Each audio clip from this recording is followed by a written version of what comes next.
welcome back to our channel, guys. It's Z and Abs or Zabs DIY. Today we are going to show you how to remove the clutch master cylinder. This is the new one. This is how it looks. So if I just go over with it briefly, you got two 30mm nuts over here. You have this, which is obviously your clutch line, and then you have this pipe which sits on this side of the clutch and connects to your brake reservoir over here. And obviously that's where the fluid gets pulled into your clutch line. Tools that you would require are, you're going to get a trim remover like this. You've got a T20 on the ratchet with small extension.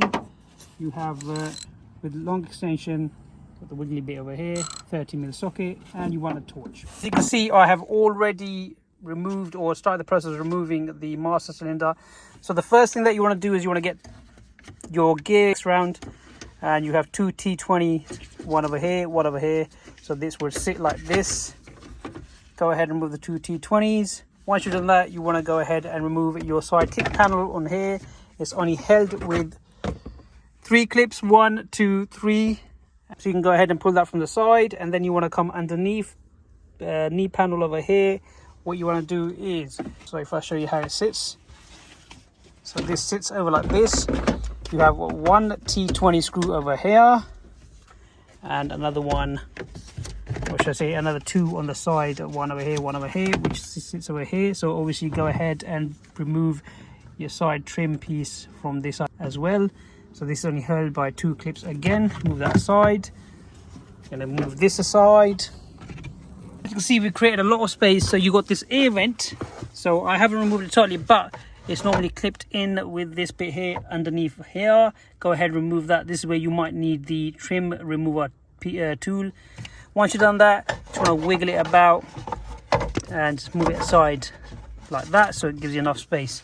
Now underneath over here is where your clutch master cylinder sits, next to the pedal.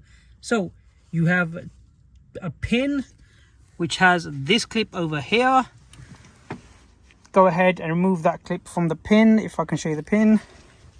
So this is the pin over here. The clip inserts here sideways, so it is just done like this, goes in like that.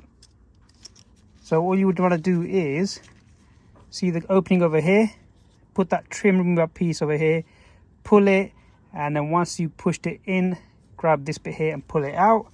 Once you've done that, you have the two 13mm. This is where your ratchet comes with the wiggly bit. So you want to insert it all the way over there. One's on the bottom, one's located on the top. Go ahead and remove that. Once you've done that, you've also got a spring. Now I can't show you a spring, but you'll see a spring sitting onto the pedal. It literally is a spring that hooks onto this side of the pedal over here. So go ahead and remove that as well. To remove the spring, once you remove the two 13mm bolts, and once you removed the pin from the pedal, you want to go ahead, and you got this over here. So you got this pipe sitting over here. Go ahead and remove that, and you got it sitting over here like this. Go ahead and remove that. Once you've done that, you should be able to pull the master cylinder out. So just wiggle it out, and there you go. So that's how you remove your clutch master cylinder. Ours is obviously destroyed, hence why we're moving it. You can see this is our old master cylinder. This is our new one. It has seen better days. So out with the old, in with the new. Here's a comparison. So I mean, this was perfectly fine. It just broke from the bit over here, obviously due to it being plastic. So we do need to put the new one in. So let's go ahead and let's put the new one. So the new one, to put it in, is the exact reversal of removing the old one. Remember, you want it to be facing like this.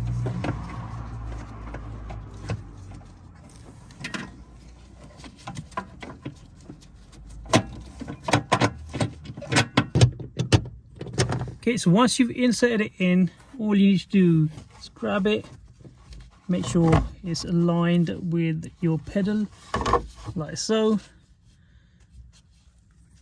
and then you want to get your pin and put your pin inside.